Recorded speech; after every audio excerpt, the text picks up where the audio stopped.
प्यारे बच्चों और दोस्तों, एक बार फिर से आप लोगों के सामने रीजनिंग की बहुत ही इंपॉर्टेंट और शानदार वीडियो लेकर के हर बार की तरह इस वीडियो में भी टॉप 20 क्वेश्चन को सॉल्व करने वाले हैं। ये जो आपके टॉप 20 क्वेश्चन है, आप SSC, railway, bank, UP police constable, BEd, RPF और भी बहुत सारे जो गवर्नमेंट जाके एग्जाम या फिर एंट्रेंस के एग्जाम होते हैं उन्हीं में पूछे जाते हैं। हर क्वेश्चन को दोस्तों हम लोग बेसिक कंसेप्ट और ट्रिक के साथ सीखने वाले हैं। तो चलिए देरी न करते स्टार्ट करते हैं अपने पहले क्वेश्चन से। पहला क्वेश्चन मिसिंग संख्या वाला है, सीरीज का क्वेश्चन। क्या कह रहा है, निम्नलिखित संख्या श्रृंखला में प्रश्नवाचक चिन्ह के स्थान पर कौन सी संख्या आएगी। यानी यहाँ पर हमें पता लगाना है कि कौन सी संख्या है। जब भी सीरीज का क्वेश्चन दिया रहे तो उसमें क्या करते हैं, हम पैटर्न को देखते हैं कि किस टाइप का ये पैटर्न है, मतलब किस पैटर्न में ये सीरीज आगे बढ़ रही है। अब यहाँ पर देखिए कई टाइप की होती है, जैसे कुछ ऐसी होती है सीरीज की एक ही सीरीज में काम चल जाता है, कुछ में 2 बनाना पड़ता है, कुछ में 3 बनाना पड़ता है। ये 1 2 3 का क्या मैटर है अभी समझ में आ जाएगा। जैसे मान लीजिए कि यहाँ पर हम देखेंगे कैसे बढ़ रही है, तो 1 से 2 बना, 2 से 3 बना। देखिए क्रमागत जो है प्राकृतिक संख्याओं के रूप में बढ़ रही है, 1 2 3 फिर 4 हुआ, लेकिन 4 के बाद जो ही आगे बढ़े फिर 4 4 2 बार और आ गया है, तो ये मामला सेट नहीं हुआ। एक सीरीज में मामला सेट नहीं है, यही एक वाला मामला इसमें फेल हो गया। अब 2 वाला ट्राई करेंगे। 2 वाला क्या होता है कि एक छोड़े एक, जैसे 1 पर 3 पर गए, 3 से 4 पर गए, 4 से 7 पर गए, 7 पे मिसिंग संख्या पर गए, फिर 2 से 4 पर गए, 4 से 4 पर गए, फिर 6 पर गए, फिर आगे मिसिंग संख्या के आगे ये चली जाएगी सीरीज।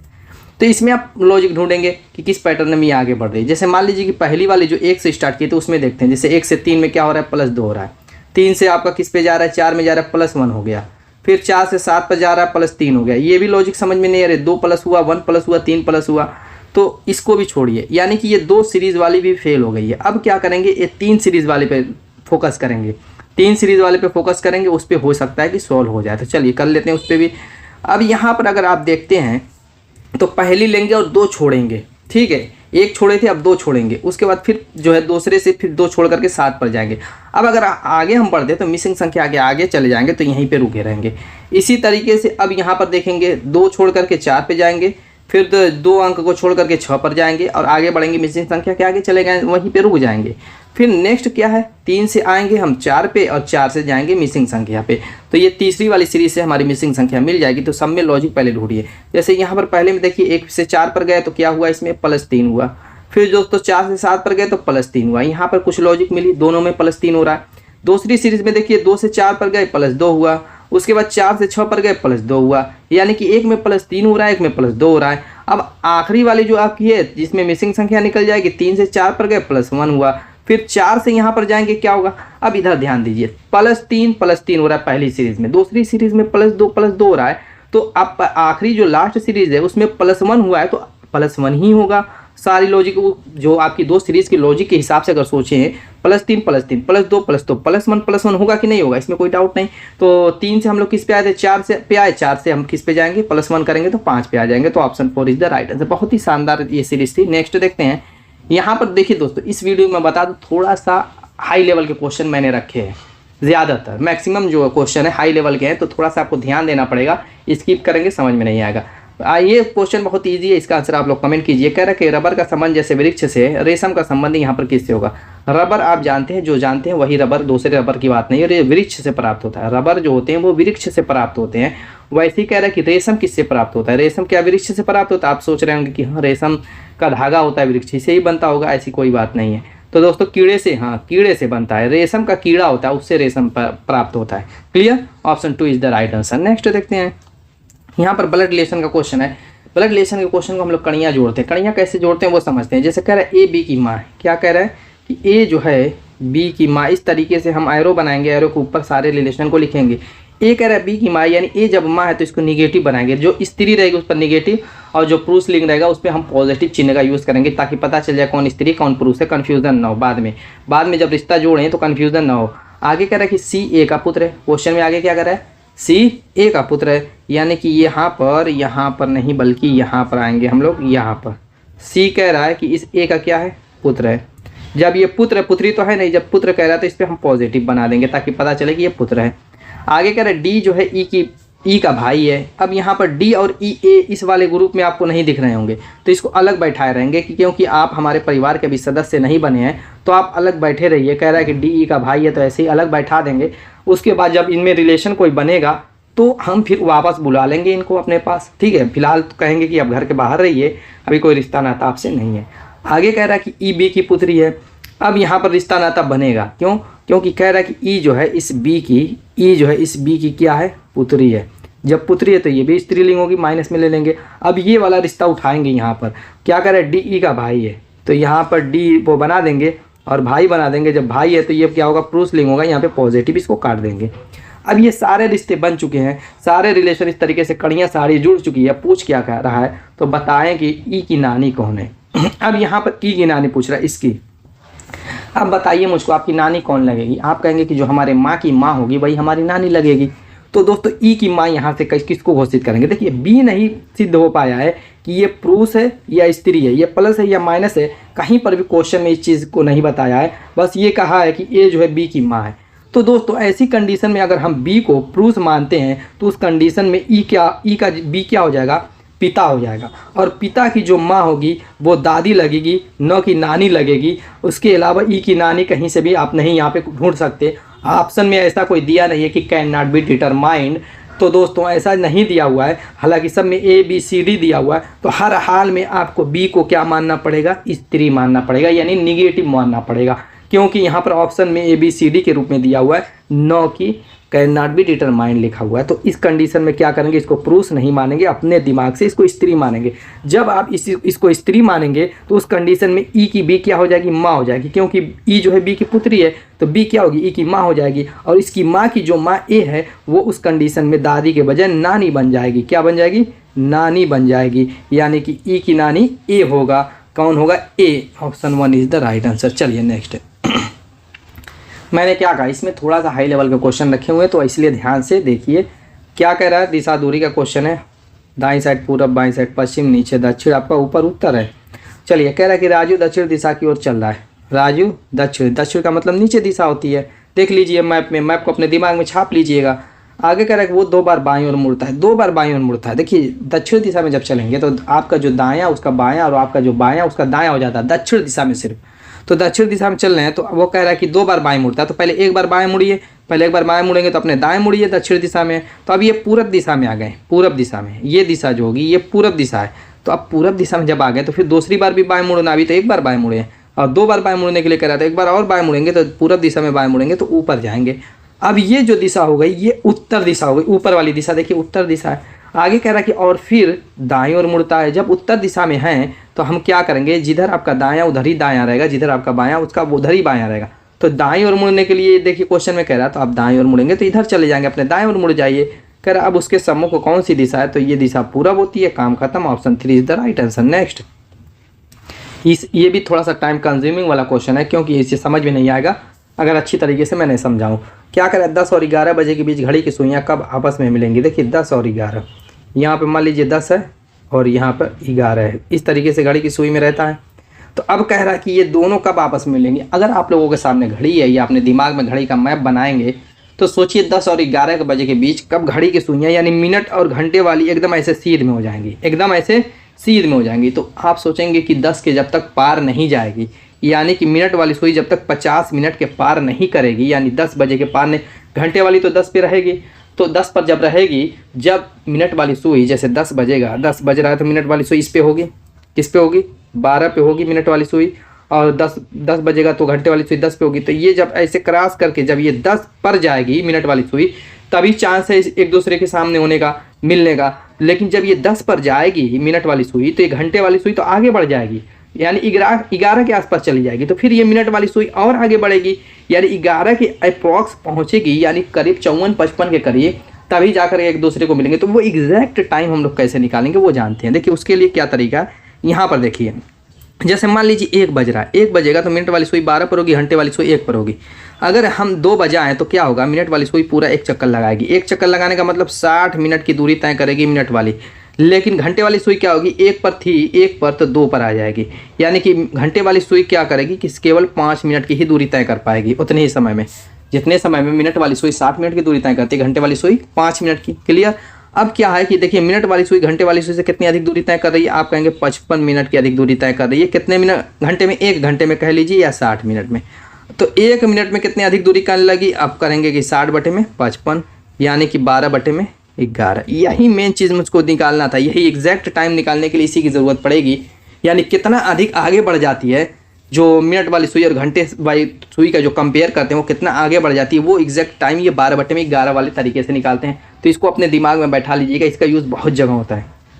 अब चलिए आप क्या करेंगे, आपको ये सारी चीज़ें बता दिया हूँ, जब तक कि 50 मिनट को पार नहीं करेगी तो वो 50 मिनट को पार जो करेगी उसको हम उठा लेंगे। अब 50 मिनट के आगे कितना बढ़ करके वो एक दूसरे के सीध में होंगे, उस एग्जैक्ट टाइम को निकालने के लिए इसमें 12/11 से गुणा कर देंगे और यहाँ पर 10 बजकर लगा देंगे। 10 बजकर इतना मिनट आएगा, इसको सॉल्व करेंगे तो वही आपका आंसर होगा। तो 12×5 = 60 हो जाएगा, 600/11 तो आपका हो जाएगा 10:11, 5 55, 11 चौको 44, 6/11 यानी 10 सही, 10:54 सही, 6/11 जो आपका है ये टाइम इतने बजे घंटे और मिनट की सुइयाँ एक दूसरे के सीध में हो जाएंगी। Clear, option 4 is the right answer. मैंने क्या किया, ये भी थोड़ा सा टाइम कंज्यूम है लेकिन बहुत ही बेहतरीन क्वेश्चन है। ये तरीका जान लेंगे तो आप ऐसे क्वेश्चन से जिससे भागते हैं आप सेकंडों में सॉल्व कर लेंगे। प्रतिबिंब का रूल क्या कहता है, जैसे इस तरीके से आ रहे तो इसका प्रतिबिंब इस तरीके से हो जाएगा, यानी लेफ्ट टू राइट क्या होते हैं, चेंज हो जाते हैं। ये अक्षर के लिए अगर दोस्तों इसी तरीके से संख्या ये मतलब शब्द दिया हुआ हो, जैसे आपका P है, D है, R है, तब क्या होगा, तो आप कहेंगे कि P ऐसे हो जाएगा, D ऐसे हो जाएगा, R ऐसे हो जाएगा। मैं कहूँगा गलत हो जाएगा, क्योंकि शब्द अगर दिया रहेगा तो पहले पूरा शब्द लेफ्ट टू राइट चेंज होता है। क्या होता है, पूरा शब्द क्या हो जाएगा, RDP होगा। अब इसके बाद ही आपस में लेफ्ट टू राइट चेंज होंगे, यानी R ऐसे हो जाएगा, D ऐसे हो जाएगा, P ऐसे हो जाएगा। इसमें ग्राफ का प्रतिबिंब कह रहा है दर्पण प्रतिबिंब क्या होगा, तो सेम रूल यही लगाएंगे, पहले पूरा लेफ्ट टू राइट चेंज करेंगे यानी H, P, A, R और G, फिर आपस में ये चेंज होंगे, यानी H उल्टा हो जाएगा ऐसे, P उल्टा हो जाएगा ऐसे और A उल्टा हो जाएगा ऐसे, R उल्टा हो जाएगा आपका ऐसे और G उल्टा हो जाएगा ऐसे। अब ये देखिए आपका किस ऑप्शन में है, यहाँ पर देखिए H और P दोनों सीधे हैं, गलत हो गया। यहाँ पर H सीधा है, गलत हो गया। यहाँ पर देखिए आपका A और R दोनों सीधा है, ये भी गलत हो गया। तो option 4 is the right answer. तरीका सीखिए दोस्तों, हर क्वेश्चन को सॉल्व करने का तरीका सीखिए, पता रहेगा धुआं कर देंगे एग्जाम में। यहाँ पर देखिए आपका कह रहा है कि मिसिंग संख्या यहाँ पे कौन सी होगी, चलिए निकालते हैं। सबसे छोटी संख्या क्या है, यहाँ पर है 5। अब 5 से देखेंगे सीरीज टाइप सोचिए, जैसे 5 से 11 बना, क्या प्लस हुआ, आप कहेंगे +6 हुआ। 11 से 25 में क्या प्लस हुआ, आप कहेंगे +14 हुआ। अब इससे आगे बढ़ेंगे तो इसमें क्या प्लस हुआ, +30 हुआ। इसमें कोई लॉजिक मिल रही है, 6, 14, 30 में नहीं ना मिल रही, इसको छोड़िए, ये तरीका छोड़ देते हैं। अब दूसरे तरीके से सोचते हैं हम कि यहाँ 5 को उठाइए, 5 को उठाइए और 11 बनाइए। आप कहेंगे 5 में अगर हम 2 का गुणा कर दें और उसके बाद इसमें 1 जोड़ दें तो 11 बन जाएगा, ठीक है। अब 11 से हम क्या करेंगे, 25 बनाएंगे। तो 11 में अगर 2 का गुणा करके 11 दूना 22 होगा, 3 जोड़ेंगे तब 25 बनेगा। अब क्या करेंगे, इस 25 से 55 बनाएंगे। तो 25 में क्या करेंगे, 2 का गुणा करेंगे तो 50 होगा, 5 जोड़ेंगे तब 55 होगा। अब 55 से क्या करेंगे, 117 बनाएंगे। तो 55 को उठा करके अगर हम 2 का गुणा कर दें तो 110 हो जाएगा और 7 जोड़ेंगे तब जाके 117 होगा। फिर 117 से 243 बनाना है तो 117 को उठाएंगे, 2 का गुणा करेंगे तो 234 होगा, 9 जोड़ेंगे तब जा करके 243 होगा। अब 243 से 497 बनाना है तो क्या करेंगे, 243 को उठाएंगे, 2 का गुणा करेंगे और इसमें 11 जोड़ेंगे तो गुणा कैलकुलेट कर लीजिएगा, 497 आएगा। अब हम क्या करेंगे, 497 से हमें मिसिंग संख्या निकालनी है। तो ध्यान देंगे यहाँ पर कि आपने कौन सी लॉजिक अप्लाई की, सब में 2 का गुणा किया तो इसमें भी हम 2 का गुणा करेंगे, लेकिन जो जोड़ा उस पर ध्यान दीजिए, 1 जोड़ा, 3 जोड़ा, 5 जोड़ा, 7 जोड़ा, 9 जोड़ा और 11 जोड़ा। अब इस ऐड को देखेंगे, ध्यान लगाएंगे तो यहाँ पर विषम क्रमागत विषम संख्याओं को ऐड किया जा रहा है। तो 11 के बाद विषम संख्या कौन सी आती है, आप कहेंगे 13 आती है, बस हो गया आपका आंसर। 7 दूना के 14 हो जाएगा 4, 9 दूना के 18 हो जाएगा 19, 4 दूना के 8 हो जाएगा 994 में 13 जोड़ेंगे तो 1007 हो जाएगा। Option 1 is the right. मजा आए। नेक्स्ट आपका गणितीय संक्रिया क्वेश्चन कह रहा है, यदि त्रिभुज का अर्थ प्लस, चतुर्भुज का अर्थ गुणा और डॉलर का तो भाग और थीटा का तो माइनस हो तो इसका मान क्या कह रहा है। देखिए इसमें जो संख्याएं रहती हैं ना उसको ज्यों कहते हैं उठा लेते हैं, जैसे 64 उतार लेंगे। उसके बाद डॉलर दिया हुआ है, डॉलर का तो भाग कह रहा है तो भाग दे दीजिए। फिर आर दिया हुआ है, त्रिभुज है, त्रिभुज का जो प्लस करा प्लस दे दीजिए। फिर दोस्तों 16 है, 16 लिख लीजिए। फिर चतुर्भुज का तो गुणा करा गुणा कर लीजिए। फिर 4 है, 4 लिख लीजिए। फिर थीटा आ गया, देखिए थीटा का तो माइनस है, माइनस लिख लीजिए। और 3 बोर्ड मास रूल लगाइए। बोर्ड मास कहता है पहले ब्रैकेट वाला काम इसमें है ही नहीं, तो चिन्हों में सबसे पहले कहता है भाग को दीजिए। भाग देंगे तो यहाँ पर 64 हो जाएगा, प्लस बना लीजिए। फिर कहता है गुणा कर दीजिए, 16 चौको 64 हो जाएगा -3। फिर कहता है जोड़िए, तो जोड़े के इसमें 72 हो जाएगा। 64 में 8 जोड़ेंगे 72 होगा। 72 में फिर कह रहा है घटाइए, तो 3 घटाएंगे तो 69 हो जाएगा। ये आपका आंसर हो जाएगा। Option 1 is the right answer. इस तरीके से आपको फास्ट क्विकली करना है एग्जाम में बैठ करके। दोस्तों ये बहुत आसान क्वेश्चन था, इसीलिए मैंने थोड़ा इसको फास्ट किया है। क्लियर, कोई दिक्कत कोई परेशानी नहीं। चलिए आगे बढ़ते हैं। ये भी बहुत आसान क्वेश्चन है, डायग्राम का क्वेश्चन है। इसको बस क्वेश्चन को आसानी से पढ़िए, एकदम मतलब अच्छी तरीके से शांति से पढ़िए। क्या करें, नीचे दिए गए आरेख में उस क्षेत्र को ज्ञात कीजिए जो कि नियुक्त शिक्षित व्यक्तियों, नियुक्त शिक्षित व्यक्तियों के उस भाग को निरूपित करता है जिसकी नौकरी पक्की नहीं है। पक्की नौकरी नहीं कह रहा है, कह रहे हैं पक्की नौकरी पक्की ही नहीं है। तो अब यहाँ पर डायग्राम में आते हैं। डायग्राम में अगर आप आते हैं तो यहाँ पर देखिए जो एरो दर्शा रही है वो त्रिभुज वाले भाग को दर्शा रही है, जो कह रहा है कि पक्की नौकरी है। और ये क्वेश्चन में कह रहा है कि हमें उस नियुक्त शिक्षित व्यक्ति को चुनना है जिनकी नौकरी पक्की ना हो, यानी कि इस वाले डायग्राम को हम चूज ही नहीं करेंगे, इसको हम विलुप्त कर देंगे, खत्म कर दीजिए इस वाले हिस्से को, क्योंकि हमें नौकरी पक्की नहीं चाहिए। ठीक है, अब बाकी कह रहा है कि नियुक्त शिक्षित। अब नियुक्त को देखिए ये वाला डायग्राम दर्शा रहा है, नियुक्त को ये जो सर्किल दर्शा रहा है, ये वाला सर्किल, ठीक। और जो शिक्षित को जो है ये वाला सर्किल दर्शा रहा है। तो नियुक्त शिक्षित वाला हिस्सा कौन सा होगा? आप कहेंगे कि ये जो दोनों का मिलन है हो रहा है यहाँ पर, ये नियुक्त शिक्षित वाला भाग है, जिसमें कि हमने पक्की नौकरी वाले को खत्म कर दिया। बाकी इसमें हिस्सा बच रहा है बी और डी। देखिए बी और डी बच रहा है, तो वही नियुक्त शिक्षित व्यक्तियों को दर्शाएगा। बी और डी ऑप्शन में देखिए 3 इज द राइट आंसर। क्या दिक्कत है? कोई दिक्कत? नेक्स्ट देखते हैं वेन डायग्राम का क्वेश्चन, मजा आ जाएगी इसमें भी। कह रहा है कि पुरुष है, इंजीनियर है, कार है। एक तो पुरुष का सर्किल, एक कार का, एक इंजीनियर का सर्किल ले लेंगे। पुरुष प, इंजीनियर ई और कार को क से दर्शाएंगे। इसी तरीके से पहला इसका अक्षर ले लेते हैं। अब यहाँ पर देखिए ध्यान दीजिए, इसमें करना क्या रहता है, जो नए बच्चे हैं थोड़ा सा और ध्यान दें। पुरुष और इंजीनियर का संबंध क्या है वो हमें देखना है। इंजीनियर का कार से क्या संबंध है या पुरुष का कार से क्या संबंध है, इन तीनों में एक दूसरे का संबंध, एक दूसरे का रिलेशन देखना रहता है। कम है तो कम वाला, ज़्यादा से ज़्यादा वाला, पूरा है तो पूरा वाला, नहीं है तो नहीं वाला डायग्राम हम बनाएंगे। कैसे बनाएंगे देखिए पुरुष और इंजीनियर। देखिए टोटल पुरुष जो होते हैं, जितने भी व्यक्ति हैं आप लोगों के, देखिए मोहल्ला, ग्राम जो भी है, शहर है, सभी के सभी तो इंजीनियर है नहीं, तो कुछ इंजीनियर होते हैं, यानी कि पुरुष में कुछ ही इंजीनियर होते हैं। तो पुरुष का कुछ हिस्सा इस तरीके से, मान लीजिए ये प है, ये ई है, तो इस तरीके से हम ले लेंगे। पुरुष का कुछ हिस्सा इंजीनियर में डाल देंगे, क्योंकि कुछ पुरुष इंजीनियर होते हैं, सभी नहीं होते। अब बचे हुई कार करना, तो इंजीनियर से कोई नाता होता है ना पुरुष से नाता होता है, क्योंकि कार जो होती है ये दोस्तों आप जानते हैं पेट्रोल डालो तो चलेगी नहीं, जब बेजान चीज़ है, इससे कोई मतलब है नहीं, ये वस्तु है। तो इसको क्या करेंगे हम अलग थलग यहाँ पर रख देंगे, किसको? क को। तो इस तरीके का डायग्राम देखिए ऑप्शन 3 में दिख रहा है। मजा आएगी नहीं? नेक्स्ट देखते हैं। अब यहाँ पर सिलोजिज्म का क्वेश्चन है, ठीक है, इसको कर लेते हैं। इसमें क्या करना रहता है, देखिए कथन जो दिया रहेगा उस हिसाब से हम डायग्राम बनाएंगे, जो कि आप सीख चुके हैं पीछे अभी वेन डायग्राम में। इसीलिए मैं सिलोजिज्म के क्वेश्चन से पहले वेन डायग्राम का क्वेश्चन जरूर रखता हूँ, ताकि डायग्राम बनाने का थोड़ा बहुत तरीका आपको आ जाए। ठीक है, कथन से डायग्राम बनाएंगे और उस डायग्राम से निष्कर्ष को मिलाएंगे, कौन सा सही है कौन सा गलत, उस हिसाब से ऑप्शन में टिक लगा देंगे। बस यही रूल इसमें काम करता है और कुछ है नहीं इसमें। चलिए कथन में क्या कह रहा है, कोई हरा पीला नहीं है, तो उस कलर को मैं ले लेता हूँ। कह रहा है कोई हरा, यानी हरा जो है क्या कह रहा है, पीला नहीं है। अब ना भैया पीला और हरा जब भैया नहीं तो एक दूसरे का इसमें कोई रिलेशन नहीं है, तो हम मिलाएंगे ही नहीं। साहब कह रहा है कोई हरा पीला नहीं है, तो दोनों को अलग अलग बनाएंगे। आगे कह रहा है कि सभी पीला लाल है, सभी पीला क्या कह रहा है, ये जितना भी पीला है वो सभी का सभी लाल है। आगे कह रहा है कि सभी लाल नीला है, सभी लाल जो है वो क्या है, नीला है, तो सभी लाल को हम नीले के अंदर डाल देंगे। जो सभी कह देगा उसको अंदर रखेंगे और बाकी को बाहर। जैसे पहले के आज सभी पीला लाल है, तो मैंने पीले को अंदर रखा, लाल को बाहर। फिर कह रहे सभी लाल नीला है, तो उसको क्या किया मैंने, नीले को बाहर, लाल को उसके अंदर डाल दिया। इस तरीके का डायग्राम आपको कुछ बन जाएगा। क्लियर, डायग्राम बन चुका। हम निष्कर्ष से मिला दें। पहला निष्कर्ष क्या कह रहा है, कम से कम कुछ नीला पीला है, कुछ नीला पीला है। अब दोस्तों जब ये कह रहा है कि सभी लाल नीला है, तो जितना भी पीला होगा सभी का सभी नीला होगा। जब सभी का सभी पीला नीला है, तो क्या कुछ नीला पीला नहीं होगा? ये तो आंख बंद करके सही हो जाएगा। क्यों नहीं होगा? क्यों नहीं होगा दोस्तों? 100% सही है। आगे कह रहा है सभी नीला के हरा होने की संभावना। देखिए संभावना वाली जो स्थिति लगाता है ये कन्फ्यूजन वाली होती है, कब सही होती है वो मैं भी बताऊंगा, लेकिन यहाँ पे क्या सही है कि गलत वो देखते हैं। कह रहा है सभी नीला के हरा होने की। देखिए नीला यहाँ है, हरा यहाँ है, दोनों का कोई कॉम्बिनेशन यहाँ पर कोई दोनों का रिलेशन है नहीं, ना कोई टच है, कुछ भी नहीं है किसी टाइप का, ना ही कथन में कुछ कहा है इस टाइप का। तो दोस्तों ये आपका गलत हो जाएगा। कब सही होगा देखिए मैं बता, अगर हरा यहाँ पे कुछ अंदर होता हिस्सा यहाँ पे होता, तब संभावना वाली स्थिति में हम निकाल लेते कि सभी के नीला के हरा होने की संभावना है, संभावना हो सकता है मे भी। तो दोस्तों ऐसी कंडीशन में कर सकते हैं, लेकिन ऐसे एकदम अलग अलग है तो नहीं कर सकते, तो इसको हम गलत कर देंगे। आगे कह रहा देखिए ऑप्शन में कौन सा सही है, यदि केवल निष्कर्ष एक निकलता है, ऑप्शन 1 इज द सही, क्योंकि एक ही निष्कर्ष निकला है, दूसरा वाला तो गलत हो गया। समझ में आई? मजा आई? हर क्वेश्चन में इसमें मजा आएगी। यहाँ पर देखिए वर्ग की संख्या पूछ रहा है, क्या कह रहा है कि दी गई आकृति में कितने वर्ग हैं।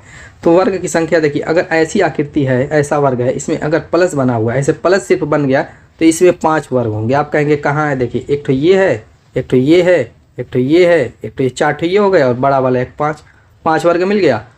अब इसमें एक और चीज़ बढ़ गई, देखिए अगर इस तरीके से पतंगा वर्ग बन गया, पतंगा वाला वर्ग बन गया, तो इसमें एक और बढ़ गया, एक ही बढ़ेगा 6 हो जाएगा। आप कहेंगे कि इसको बनाने से और वर्ग नहीं ना बना, नहीं बन रहा है। देखिए त्रिभुज बढ़ जा रहा है, त्रिभुज आपका बढ़ रहा है, त्रिभुज पूछता तो बढ़ जाता, लेकिन यहाँ पे वर्ग पूछ रहा है तो वर्ग नहीं बढ़ रहा है, 6 हो जाएगा, सिर्फ वही एक बढ़ेगा पतंग वाला। अब इस टाइप का डायग्राम इसमें हम ढूंढेंगे तो यहाँ पर देखिए ये एक बड़ा वर्ग है, इसमें एक ये प्लस है और इसमें एक पतंगा है। कितने हो गए? 6 हो गए, दिमाग में काउंट कर लीजिए। अब उसके नीचे अंदर चलते हैं, यहाँ पर एक वर्ग है, उसमें एक प्लस है, उसमें एक पतंगा है, इसमें भी 6 हो गए, 6 6 12। चलिए अंदर चलते हैं। और फिर यहाँ पर एक वर्ग है, उसमें एक सिर्फ प्लस है, पतंगा नहीं है, यानी 5। 6 आपने किया, 6 किया और लास्ट वाले में 5, 6 6 12 5 17। Option 4 is the right answer. अगर काउंट करते तो कर पाते, ये तरीका नहीं मालूम होता तो। चलिए अगला देखते हैं, इसका आंसर कमेंट कीजिए आप लोग। क्या कह रहा है? निम्नलिखित विकल्पों में से संबंधित संख्या को चुनिए, यानी कि नंबर एनोलॉजी का क्वेश्चन है। कह रहा है 6 से जैसे 18 बना, 4 से यहाँ पे क्या बनेगा? आप कहेंगे 6 से 18 बनाने के लिए सिंपल है, 3 से गुणा कर दीजिए। तो 4 से क्या बनेगा? 3 से गुणा कर दीजिए, क्योंकि सेम लॉजिक अप्लाई की जाती है, जो पहले पे रहेगी वही दूसरे पे। तो 4 3 12 ऑप्शन में दिख नहीं रहा है, गलत हो गया ना। तो इसलिए इतना आसान क्वेश्चन एग्जामिनर नहीं देता है। चलिए 6 से 18 हम और कैसे बना सकते हैं? अगर मैं 6 का स्क्वायर करके इसी स्क्वायर से भाग दे दूँ तो आप कहेंगे 36/2 हो जाएगा, यानी 18 हो जाएगा। बिल्कुल सही बात है। चलिए तो 4 का स्क्वायर करके भी इसी में स्क्वायर से भाग देना है, 4 चौको 16/2 हो जाएगा, आ जाएगा आपका 8। Option D is the right answer. Next, ये भी बहुत आसान है, इसका भी आंसर आप लोग कमेंट कीजिए। यहाँ पर कह रहा है प्रश्नवाचक चिन्ह के कौन सा अक्षर आएगा इस स्थान पे? तो पहला तो दे दिया है, जैसे ए पहला पार्ट है, पहला पार्ट लाना नहीं, उसकी टेंशन नहीं है। बचा दूसरा पार्ट CEGI, यही चेक करते हैं, इसमें नंबरिंग कर देते हैं। C तीसरे पे, E 5वें पे, G 7वें पे, I 9वें पे। किस क्रम में बढ़ रहा है? 3 से 5 हो रहा है, +2 हो रहा है, 5 से 7 हो रहा है, +2 हो रहा है, 7 से 9 हो रहा है, +2 हो रहा है, यानी नेक्स्ट में भी +2 होगा तो 11 हो जाएगा। 11वें पे क्या होता है? आंसर आ चुका है आपका, D is the right. Next, चलिए इसको देखते हैं। कह रहा है निम्नलिखित विकल्पों में प्रश्नवाचक चिन्ह के स्थान पर कौन सा पद आएगा? यहाँ पे कह रहा है कि कौन सा पद आएगा, क्या दिक्कत है? जैसे पहले का संबंध दूसरे से है, वैसे तीसरे का हम चौथे से निकाल लेते हैं। तो पहले का दूसरे से कैसे होगा? देखिए यहाँ पर BOQD है, ठीक, इसकी जगह पर मैं डायरेक्ट क्वेश्चन में ही कर देता, ये लिखना नहीं पड़ता, बस आपको समझ में आ जाए, मैं इतना ही चाहता हूँ। ERTG, BOQD की जगह ERTG बन रहा है, तो नंबरिंग कर देते हैं। B दूसरे स्थान पर, O 15 पर, Q 17 पर, D चौथे पर, E 5वें पर, R 18 पर, T 20 पर, G 7। देखिए नंबर आपको A to Z याद होना चाहिए, पहली चीज़ 1 से लेकर 26 तक। साथ साथ इनके उल्टे क्रम भी याद होने चाहिए, A का Z, B का Y, C का X। इस तरीके से सारी चीज़ें याद रहेंगी दोस्तों, तो एग्जाम में आप धुआं कर देंगे, कोई टाइम नहीं लगेगी क्वेश्चन को सॉल्व करने में, ये जान जाइए। अगर नहीं याद रहेगा, उंगली पे गिनेंगे, रफ पे लिखेंगे, बहुत टाइम लगेगी, गलत आंसर भी आ जाएगा, कन्फ्यूज़न भी पैदा हो जाएगी। अब यहाँ पर देखिए B से E बनना है, 2 से 5 हो रहा है, आप कहेंगे +3 हो रहा है। कितना हो रहा है? +3 हो रहा है, ठीक है। अब दूसरे में देखिए O 15 R 18, यहाँ पर भी +3, Q 17 T 20 17 20 3, यानी यहाँ पर भी +3, D 4 G 7 दोस्तों, यहाँ पर भी +3 वाली लॉजिक है, काम कर जाएगी। इसमें भी देखिए AN PC में A पहले पे, N 14 पे, P 16 पे, C 3 पे। 3 प्लस करेंगे तो कितना हो जाएगा? 4 हो जाएगा। 3 प्लस करेंगे 17 हो जाएगा। 3 प्लस करेंगे 19 हो जाएगा। 3 प्लस करेंगे 6 हो जाएगा। यहाँ पर चौथे पे D होता है, 17 पे Q होता है, 19 पे S होता है, 6 पे F होता है। बस DQSF देखिए, DQSF ऑप्शन में कहाँ है? DQSF option 3 is the right answer. मैंने क्या किया? नंबरिंग अगर याद है तो देखिए 4 17 19 फटाक देना, मैंने DQSF लिख दिया। तो ये बहुत ही इंपॉर्टेंट है दोस्तों, बार बार मैं रिकमेंड कर रहा हूँ, इसको याद कर लीजिए, बहुत रटिएगा मत, 20-25 क्वेश्चन निपटा दीजिए, ऐसे आपको याद हो जाएगा। और रटेंगे एग्जाम में भूल जाएंगे, और जैसे मैं बता रहा हूँ वैसे करेंगे तो कभी नहीं भूलेंगे। अब यहाँ पर विलुप्त पद निकालने के लिए कह रहा है, जब भी ऐसा रहे इस टाइप का क्वेश्चन दोस्तों, हमेशा क्या करेंगे, इसमें 3 4 5 के ग्रुप में बांट करके इसको सॉल्व करेंगे। कहीं कहीं ये फेल हो जाती है ट्रिक, तो अपने दिमाग से थोड़ा बहुत करना पड़ता है, लेकिन ज़्यादातर यही ट्रिक लगती है। अब इसमें होता क्या, देखिए अगर ABC आ गया तो ABC आता रहेगा, ABC ये साइक्लिक प्रोसेस में चलता है, खुद को रिपीट करता रहता है बार बार, ठीक है। या अगर एक क्रम में बढ़ रहा है तो उसी क्रम में बढ़ता रहेगा, जैसे AB है, दूसरे में अगर AA हो गया तो AA होगा, तीसरे में ट्रिपल बी है तो ट्रिपल बी, इस तरीके से एक क्रम में बढ़ेगा, ठीक। तो अब चलिए चलते हैं क्वेश्चन की तरफ, और फटाफट मैं बता देता हूँ। इसको हम लोग 4 के पार्ट में बांटेंगे। देखिए जो विलुप्त रहेगा उसको भी काउंट करेंगे, तो 1 2 3 4 यहाँ पर कट लगा दीजिए, 1 2 3 4 यहाँ पर कट लगा दीजिए, फिर 4 है। थोड़ा सा इसको मैं यहाँ पे कर देता हूँ, ठीक। अब देखेंगे, अपना दिमाग लगाइए। अब यहाँ पर बी ए बी है, गैप है। अगले में देखेंगे डबल ए है, तो यहाँ पर भी आप डबल ए बनाइए, क्योंकि ये मैंने कहा बार बार अपने आप को रिपीट करता है, गलत करेंगे पता चल जाएगा। तो पहले में आपका बन गया बी डबल ए बी, तो उस हिसाब से अगर देखें डबल ए से पहले इसमें क्या है, बी है, तो यहाँ पर भी बी लगा देंगे। तो बी डबल ए बी इसमें भी हो गया। पहले में भी देखिए बी डबल ए बी, दूसरे में भी बी डबल ए बी, तो इसमें भी बी डबल ए ही बनाएंगे, बी डबल ए बी हो गया। क्या गया, फिल किया ए बी बी ए। तो दोस्तों B double A B, B double A B, B double A B क्या कर रहा है, देखिए अपने आप को बार बार दोहरा रहा है। तो मैंने क्या कहा, इसमें साइक्लिक प्रोसेस टाइप काम करता है, और इसी से पता चल जाएगा कि आपका आंसर सही है कि गलत है। तो आपने फिल किया A double B A, option 1 is the right. Next देखते हैं, ये देखिए बहुत ही इजी क्वेश्चन है, कुछ है नहीं इसमें, फटाफट कमेंट कीजिए। कह रहा निम्नलिखित विकल्पों में भिन्न आकृति का चयन कीजिए। तो यहाँ पर देखिए पंचभुज है और इसके ऊपर 5 तीलियाँ हैं माचिस की, त्रिभुज है इसके ऊपर 3 माचिस की तीलियाँ, चतुर्भुज है इसके ऊपर 4 माचिस की तीलियाँ, षटभुज है इसके ऊपर 6 माचिस की तीलियाँ। मुझको तो कुछ इसमें भिन्न नहीं लग रहा है, आप ही बताइए क्या भिन्न है, क्या भिन्न है। अब देखिए दूसरा तरीका, यहाँ पर देखिए ये एक सीधी लाइन थी, उस पर माचिस की तीलियाँ रखी गई, ये एक सीधी लाइन थी तो उस पर माचिस की तीलियाँ रखी गई, सरल रेखा कह लीजिए, एक सरल रेखा थी उस पर माचिस की तीलियाँ। लेकिन यहाँ पर क्या कर दिया, ये कार्नर बना दिया, इसके शीर्ष पर माचिस की तीलियों को रख दिया। अगर इस तरीके से करता, जैसे त्रिभुज वाला हिस्सा किया, ये त्रिभुज वाले हिस्से को जैसे घुमा करके ऐसे रखा है, पंचभुज को भी अगर घुमा के रखता तो ये आपका सही रहता। समझ में आ गई। तो यही इसको गलत साबित कर रहा है, यही आपको गलत कर दिया है, इसे शीर्ष पर माचिस की तीलियाँ रख दिया, बाकी सब में क्या सरल रेखाओं पे माचिस, उनकी भुजाओं पे माचिस की तीलियाँ रखा था। तो ऑप्शन 1 इज द राइट, यही भिन्न आकृति है। ठीक, नेक्स्ट। अब यहाँ पर कोडिंग डिकोडिंग का क्वेश्चन है, देखिए क्या कह रहा है, यदि ड्राइवर को 12 तथा पेडेस्ट्रियन को 20 लिखा जाता है तो कार को क्या लिखा जाएगा। सेम कोड भाषा में, कहने का मतलब ये ड्राइवर को किसी कोड भाषा में 12 तथा उसी कोड भाषा में पेडेस्ट्रियन को 20 लिखा जाता है तो कार को उसी कोड भाषा में क्या लिखा जाएगा। देखिए ड्राइवर को 12 कैसे लाया गया उस पर ध्यान दीजिए। ड्राइवर को 12, सबसे अच्छा तरीका होता है कि इनकी नंबरिंग करके जोड़ दीजिए। जैसे डी 4 पर है प्लस बनाइए, आर 18 पे प्लस बनाइए, आई 9 पर है प्लस बनाइए, आपका वी है वी 22 पे प्लस बनाइए, ई 5 पर प्लस बनाइए, आर 18 पर। अब जोड़ दिया 8 5 13 2 15 15 और 9 24 24 और 8 32 4 36 6 6 3 1 4 2 6 6 1 7 76 आ गया। अब 12 ऐसे कैसे बना सकते हैं, 12 6 72, ना 72 रहता तो बन सकता था। फिर वर्गमूल नहीं बन रहा है। अगर ये ट्रिक फेल कर जाए जोड़ने वाली तो दोस्तों एक तरीका और है इसका, वो इससे आसान तरीका। आप कहेंगे कि वो क्या तरीका, मैं बता रहा हूँ। देखिए वो तरीका दोस्तों ये है कि यहाँ पर देखिए ये जो है गिन लेते हैं इस कितने अक्षर हैं, ड्राइवर में अल्फ़ाबेट की संख्या कितनी है। आप कहेंगे कि D1 R2 I3 V4 E5 R6 Chhath हैं। 12 लाने के लिए सीधे 2 का गुणा कर दीजिए, 12 हो जाएगा। अब पेडेस्ट्रियन में गिनिए 1 2 3 4 5 6 7 8 9 10 तो हैं। इसमें भी जब इसमें 2 का गुणा किए तो इसमें भी 2 का गुणा करेंगे तो 20 हो जाएगा। बिल्कुल सही, एकदम लॉजिक फिट बैठ गए। तो कार तो हवा ही है, इसमें तो 3 ही है, 2 का गुणा कर दीजिए 6 आ जाएगा।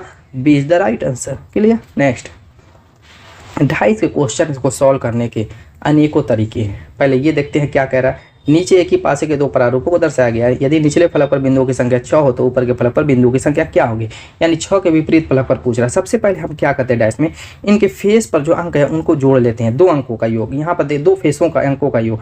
यहाँ पर अगर 6 1 को जोड़ते हैं तो 7। अगर 2 फेस के अंकों का योग 7 आ गया, योग 7 आ गया तो वो कभी भी मानक पासा नहीं होगा। मानक पासा में क्या कहता है कि किसी भी 2 फेस का योग 7 नहीं आना चाहिए। तो ये सामान्य पासा। सामान्य पासा में एक तरीका ये होता है कि क्लॉकवाइज रूल से इसको सॉल्व करें। क्लॉकवाइज रूल से ये सॉल्व नहीं होगा। क्यों नहीं होगा, दोनों में 6 कॉमन है। जिसके विपरीत कहे अगर वो दोनों में कॉमन हो तो वो क्लॉकवाइज रूल फेल हो जाता है। कहीं कहीं 1-8% पास हो जाता है, लेकिन ज़्यादातर फेल हो जाता है। जो कि यहाँ पे मुझको नहीं लग रहा है कि पास होगा, ये फेल होगा। तो जब क्लॉकवाइज रूल इस पे नहीं लगा सकते तो किस पे लगाते हैं मैं बता रहा हूँ। अगर 6 यहाँ पर एक जगह होता और ये 2 या 1 में से कोई यहाँ पर होता 6 की जगह, तब जो उसके मतलब जिसके विपरीत निकालना उसको छोड़ करके कोई दूसरा बिंदु अगर कॉमन रहता तो वहाँ पे हम क्लॉकवाइज रूल लगाते हैं। ठीक है।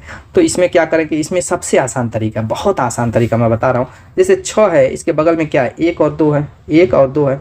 तो दोस्तों ये इसके अपोजिट आएगा 1 और 2, जब इसके बगल में तो इसके विपरीत 1 2 आएगा, बिल्कुल नहीं आएगा। इसी तरीके से यहाँ पर 6 है, इसके बगल में 3 है और 4 है, तो क्या 3 और 4 इसके विपरीत आएगा 6 के। जब 6 के बगल में है दोस्तों तो उसके विपरीत कभी भी नहीं आएगा। तो बचा हुआ और कौन है, 6 तो फेस होते हैं। डाइस में कितने फेस होते हैं, 6 होते हैं। जो कि एक छठा बिंदु जिसके विपरीत पूछ रहा था। अब देखिए 1 2 3 4 हो चुका है, तो 5 ही सिर्फ बचा हुआ है, तो क्या होगा, 6 के विपरीत 5 होगा, ऑप्शन 4 इज द राइट। अगला देखते हैं, यहाँ पर दोस्तों कह रहा है कि निम्नलिखित विकल्पों में भिन्न शब्द को चुनिए।